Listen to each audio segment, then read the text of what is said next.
Technical View 2 Agustus 2022 lanjut dengan grafik emas, di mana grafik daily kecenderungannya tetap berada dalam sisi bullish. Setelah hari kemarin ternyata kembali ditutup dengan bullish candle, walaupun dengan small body yang relatif sama dengan candle di hari Jumat.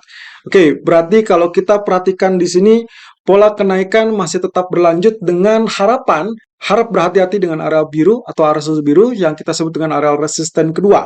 Kurang lebih dia berada di kisaran 1780, 1785 atau 84. Sampai saat ini dia cenderung tertahan atau pagi tadi dia sempat naik dan tertahan di 1780.30. Range-nya masih cukup sempit, masih sekitar $10 saja dengan low 1770. Sementara area yang kita inginkan atau kita targetkan sebagai area buy adalah 1767, 1769. Memang cukup dekat dengan area low yang sempat disentuh di pagi tadi, yaitu 1770. Namun, jika berkisar dengan area tersebut, maka kita perhatikan lebih dulu. Jika ternyata memang dia berhasil naik kembali level 1776, maka kita akan mengharapkan kenaikan akan berlanjut sampai mentok di area resisten dari trend channel tersebut. Nah, ini tentunya kalau Anda ingat dengan apa yang sempat kita sajikan di hari Selasa 26 Juli yang lalu, Anda silakan cek grafik daily-nya.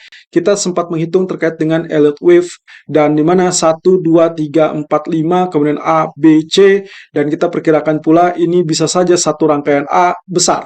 Yang artinya masih ada potensi lanjutan dari pola penurunan yang memungkinkan hanya sebagai pullback saja. Lalu kemudian nantinya akan didorong untuk mulai kenaikan dan suatu waktu akan bisa tembus dari zona arsir ini atau kita sebut dengan area 50% sampai 61.8%. Tentunya memerlukan effort yang cukup besar untuk bisa menembus 1776 ataupun 1785. Di mana kalau itu terjadi maka kita akan segera menyambut 1800 kembali. Nah, namun tentunya pertanyaan selanjutnya apakah dia akan lanjut mengalami kenaikan atau justru di sini rejection dan kembali dalam fase penurunan. Apapun itu, kita masih harus melihat dari data NFP dan juga data inflasi minggu depan. Sementara di grafik H4-nya, pasca dia tembus resisten trendline, lalu kemudian kita juga sudah mengukur dengan Fibonacci expansion, dan ternyata pagi tadi sudah berhasil tembus 100% expansion, yang berarti sudah berada 1769 dan dua candle berturut-turut sudah tetap berada di atasnya. Yang berarti pula, area 1769 ini akan menjadi area support yang cukup layak dipertimbangkan sebagai zona buy. Area selanjutnya yang bisa dipertimbangkan adalah zona 1755 ataupun 1747 sebetulnya. Tapi kalau misalkan merujuk kepada area pergerakannya, maka kita tidak berharap dia turun kembali di bawah trendline ini. Karena begitu dia kembali di bawah trendline, itu sama saja dengan dia kembali dalam fase penurunan. Di sisi lain, target tertinggi kita harapkan akan terjadi kenaikan di 1805 kalau misalkan kita berpatokan kepada Fibonacci expansion 161.8%.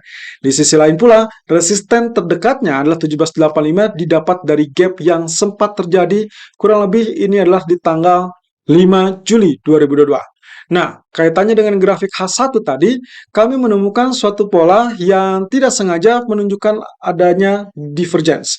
Yaitu kalau Anda perhatikan dari areal ini, kita anggap ini adalah high menuju higher high.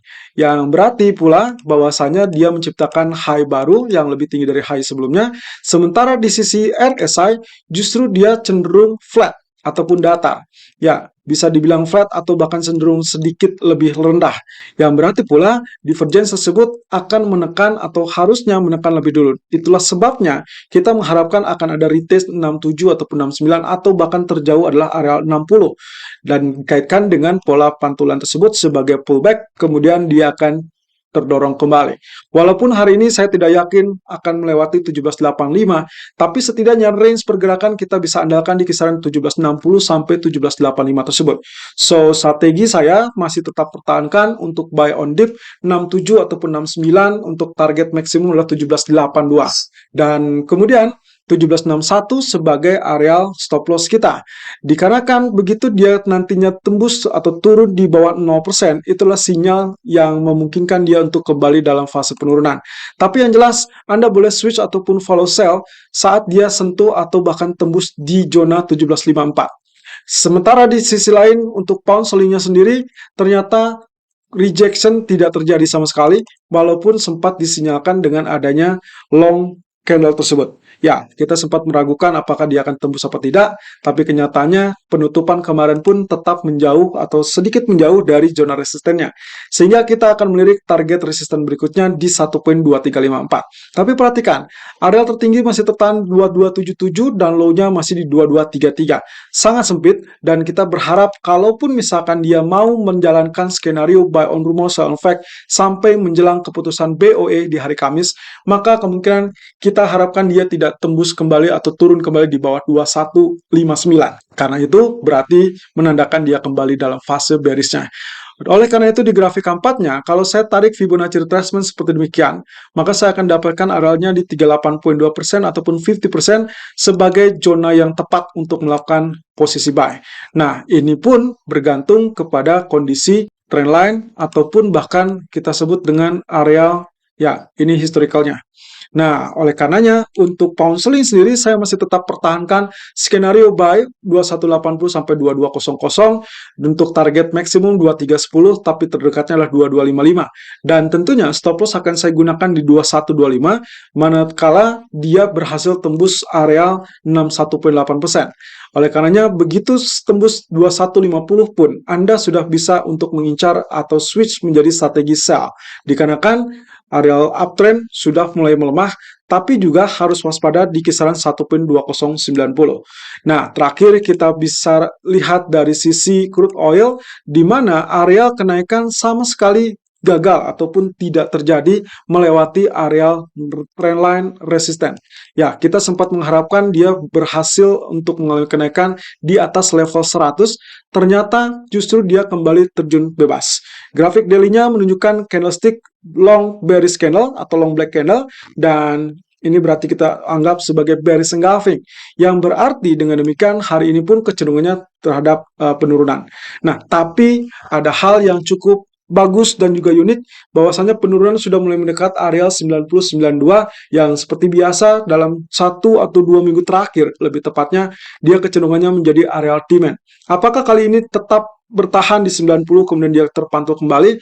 Kita belum bisa menyimpulkan hal tersebut, tapi semua isu terkait dengan OPEC Plus meeting baru akan diketahui nanti malam dan kemungkinan volatility akan relatif meningkat.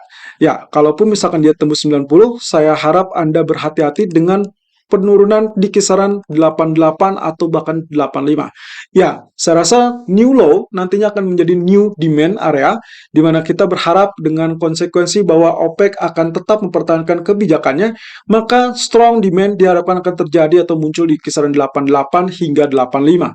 Sementara di grafik 4 juga nampak jelas bahwasanya pola tersebut justru menggagalkan pola rectangle ataupun trend channel yang sempat kita buat sebelumnya. Ya, ini adalah area trend line atau trend channel yang sebelumnya ternyata berhasil tembus, lalu kemudian dia equal dengan bagian kiri dan kita akan melirik area 90.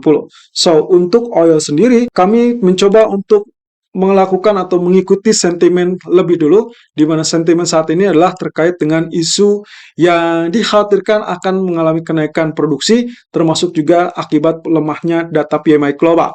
So, sell on rally 94.80 ataupun 95, saya rasa masih cukup, karena kalau misalkan dia tembus kembali di atas 96, berarti kita harus switch atau follow menjadi arah buy dengan potensi kemungkinan kembali ke level 98 ataupun 99. Nah, untuk sementara ini kita follow sell terlebih dulu sampai maksimum 92.80 dan harap berhati-hati di level 92, persis dengan apa yang terjadi tadi pagi. Terhenti 92.60, terpantul ke 93.16. Nah, stop loss-nya saya setting di 96 untuk mengantisipasi kemungkinan dia berbalik naik setelah ada kepastian bahwa OPEC tidak akan menaikkan tingkat produksinya. Selalu gunakan stop loss dan risk management sesuai dengan equity dan strategi trading Anda. Irfan untuk Agrodana.